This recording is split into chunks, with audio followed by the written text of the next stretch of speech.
Nagaa faraarri jaalalli waaqayyoo dachaa daddabalee isiniif haa baay'atu. Kun miidiyaa jaalannee shoodha.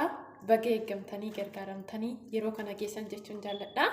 Akkasuma hordoftootaa fi kabajamtoota amantaa kiristaanaa hunduma keessaniin baga bara dhaloota gooftaa keenya Yesuus Kiristoos bara 2000 dura kan Yesuus Kiristoos dhalate bara 2016 yaadannoo isaatti isiniin ga'e nuun ga'e jechuun jaalladha. Maatii keessa wajjiniin baga geessan baga gammaddan baga guyyaa kana geessan isiniin jechuun jaalladha. Egaa hordoftoota jaalannee shoo viidiyoo kana like share gochuudhaan hiriyoota keessan biraan gaadha. Warroonni haaraa gara YouTube chaanaalii kiyyaa dhuftan maatii ta'uudhaan jaalannee shootti makamaadha. Akkasuma jajjabeessaa koomantiin barreessaa yaadota qabdan irratti jechuun jaalladha. Egaa ittaansee baga geenyee wajjumaanuu isiniin jechuun jaalladha. Baay'een carraa kana argachuu hin dandeenye. Anii fi isin garuu warra carrooman taananii guyyaa kanaa fi sa'aatii kana geenyee guyyaadhaa gara guyyaatti hoggaadhaa gara hoggaatti waaqayyo nu lakkoofsisuu danda'eera. Kana argachuu kan dandeenyeef immoo carraa qaboota taaneti. Waaqayyoodha immoo carricha kan nuuf kenne malee beekumsa yookiin dandeettii mataa keenyatiin miti. Gooftaa Yesuus Kiristoos baroota 2000 duratti kan inni dhalate. Yaa ta'uyyuu malee yaadannoo guyyaadhaa kana baga geessanidha. Gooftaan galateeffamu. Egaa nuti kiristaanonni guyyaadhaa kana gammachuudhaan dabarsina. Maaliif jennaan nuti guyyaa hundumaayyuu du'uun gooftaa keenya Yesuus Kiristoos du'aa ka'uun dhalachuun isaa yeroo hundumaayyuu gaafa hundumaa ayyaana keessa oolla jechuudha. Ayyaana waggaadhaan dhufu kana osoo hin taane waa'ee dhalachuusaa maaliif akka inni nuuf dhalate yeroo hundumaayyuu yaadannoo garaa keenya keessatti caafamee jirudha. Kana jechuun gooftaa Yesuus Kiristoos kan inni nama ta'e dhalachuun isa barbaachise cubbuu ilmaan namoota irraa kaasuu fi waaqayyo abbaa fi namoota walitti araarsuudhaa fi kanaaf baga gammaddan isiniin jecha. Sagalee waaqayyo waa'ee dhalachuu gooftaa keenya Yesuus Kiristoos kutaa nutti dubbatu keessaati. Kutaa tokko nan dubbisa. Luqaas keessaa argachuu dandeenya. Maatewos keessaa argachuu dandeenya. Akkasumallee kutaalee garaagaraa irraa argachuutii dandeenya. Yaa ta'uyyuu malee macaafa Isaayyaas raajichaa xiyyeeffannoo keenya kan ta'e egaa gooftaa Yesuus Kiristoos kan inni dhalatu jalqaba kakuu moofarraa kaasee akka dubbatamaa ture kakuu moofan gaaddidduu kakuu haaraa akka ta'e macaafa qulqulluu keenyaadha.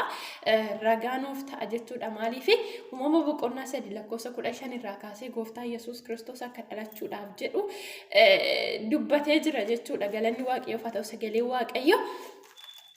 Kanaaf akkas jedhan dubbisaatii macaafa Isaayyaas raajichaa boqonnaa 9 lakkoofsa 6 kaasee kan jiru akkas jedha. Mucaan nuuf dhalateera, ilmis nuuf kennameera. Humni mootummaa isaa gateettii isaarra jira. Maqaan isaa gorsaa, dinqii, waaqayyo jabaa, abbaa bara baraa, hangafa nagaa in jedhama. Guddinni mootummaa isaatii fi guddinni nagaa isaatii dhuma hin qabu. Inni teessoo daawwitii fi mootummaa isaa irratti hin moo'a. Isa hin ijaaraasi firdiidhaa fi qajeelummaadhaa fi firdiidhaa fi qajeelummaadhaanii amma bara baraatti isa in eega. Hinaaffaan waaqayyo gooftaa macaa kana hin godha jedhee macaafa Isaayyaas irratti Isaayyaas dubbata. Egaa gooftaa Yesuus Kiristoos kana duwwaa osoo hin taane durbi akka ulfooftuu ilmi akka nuuf dhalatu mootiin macaafuma Isaayyaas boqonnaa 7 lakkoofsa 13 irraa kaasee akkas jedhe. Yommus Isaayyaas yaa sanyii Daawit mee dhaga'i. Inni isin amma dadhabsiiftan isinitti xinnaanan waaqayyo koosii immoo hin dadhabsiifture. Kanaafis waaqayyo ofii isaatii milikkita ofii isiniif hin kenna. Kunoo durbi hin ulfoofti ilmas hin deessi maqaa isaa Amaanu'eel jettee hin moggaafti. Amaanu'eel jechuun waaqayyo nu wajjin hin jira jechuudha. Inni isa hamaa jibbuu isa gaarii fo'achuu hamma barutti itittuudhaanii fi damma hin nyaata jedhee itti fufeetoo dubbata jechuudha. Durbi akka ulfooftu ilmi akka nuuf dhalatu gooftaa Yesuus Kiristoos waa'ee isaa dubbata jechuudha. Maqaa durbi hin ulfoofti ilmas hin deessi maqaa isaa immoo Amaanu'eel jettee moggaasti. Amaanu'eel jechuun immoo waaqayyo nu wajjiniitiin jira jechuudha. Kutaa kana keessatti sirriitti gadi bu'ee dubbata jechuudha. Kanaaf baga geessanii baga geenya isiniin jechuun jaalladha.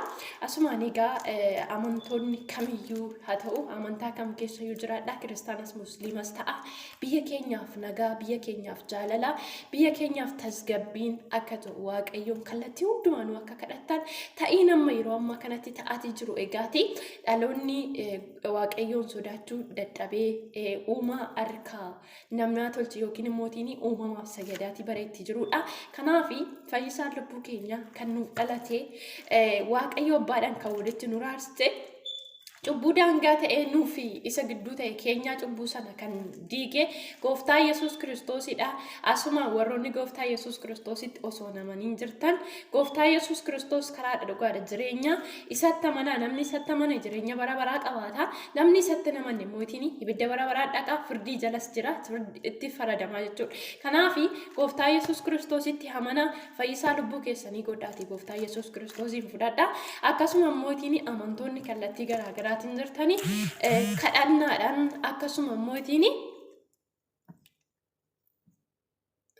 ifama waayifaa koo cufunarra jira kadhannaadhaan kallattii garaagaraatiin akka fuula waaqayyoo barbaaddattan nan barbaada jechuudha maaliif jennaani waa'ee biyya keenyaa cimsinee irra deddeebinee waaqayyoon kadhachuu qabna waaqayyo yeroo hundumaayyuu kadhannaadhaan fuula isaa akka turu hin barbaada dhaloonni mootiin gara mootummaa waaqayyootti waamu waamicha gochuu fi qabna siniin jechuun jaalladha gooftaan baraaf jireenya keessan eebbisuu dhaamsina ni qabu kanaadha biyya keenya hadaraa dhaloota keenya hadaraa walii keessan jajjabeessaa walii keessaniif kadhadhaa siniin jechuun jaalladha egaa ayyaana gaarii hunduma keenyaaf haa ta'u jechuudha akkasuma egaa kallattii garaagaraatiin namoota rakkina keessa jiran dhiphina keessa jiran akka aadaa keenyatti akkasuma mootiin akkuma amantaa keenyatti amantaan kamiyyuu namoota rakkina keessa jiran gargaaruudhaaf hin eeyyama yeroo ayyaanatti yeroo garaagaraatti namoota dadhaboo bukkee haa dhaabbannu kun immoo bartee nuuf haa ta'u siniin jechuun jaalladha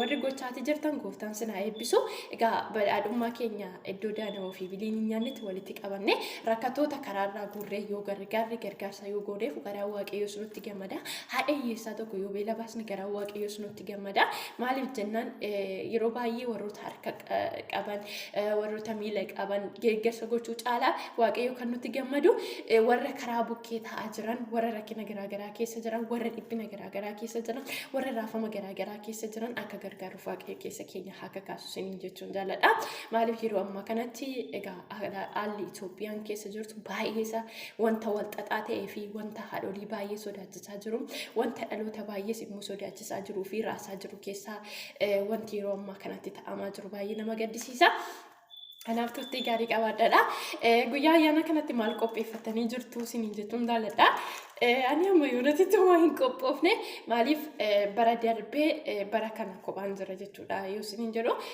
bara darbee hiriyaan koo tokko na bukkee turte ishee immoo maatii bira jirtu wal loltee karaa biraa deemtee bakki isheen deemtee baay'ee fagoodha jechuudhaan irraa ani kanan jiru aalayin warra Dubaay keessa jirtan aalayin jira warra aalayin jirtan immootiin biloota gosni hin teejisaa ya dubbisaa yoo na bira dhufuu barbaaddan dhufuu dandeessu firiidha manni keenya rakkoo hin qabu jechuudha warroonni immoo isheen baay'ee karaa chaarjati kan isheen deemte guyyaarraa wanti nani hojjedhe jira garuu kana nani hojjedhe keessaa viidiyoo kana yeroo waraabaa jirutti guyyaa ayyaanaa miti guyyaan ayyaana nuufa jechuudha wanti nan hojjedhe birzii namoonni baay'een hin jaallatu birzii kan koo dhuganii osoo hin taane jechuun akkasumatti jechuudha kan jaallatan yeroo nani hojjedhu viidiyoo isaa hojjedheen ture kanaan dura yuutuubii keeraa immoo osoo hin beekamin viidiyoo sun dileetii ta'ee jira jechuudha guyyaa tokko akkaataa itti birzii itti hojjetan haala bifa salphaa ta'een isiniif hojjedhee gadi isiniifan dhiisa akkasumallee biddeena mana keenya keessatti tolfachuu dandeenya daabboo tolfachuu dandeenya wanta yeroo dheeraa nutti fudhatu miti waxii barbaanne hindaanqoo hojjechuu dandeenya foon hojjechuu dandeenya wanta isin barbaachisu jechuudha kanaaf ayyaana gaarii isiniif haa ta'u biyya keenyaaf waaqayyoon kadhannuu ammas nan jedha gooftaan bara keessan jireenya keessan haa eebbisu kan akka dammee kan akka buzee warroota kana waan beekuu fi dammeen egaa akka isheen hojjettu nan amana hiriyoota baay'ee qabdi haadha ijoolleetii jechuudha beeksisni ishee baay'eedha Kanaaf gooftaan sinaa eebbisuu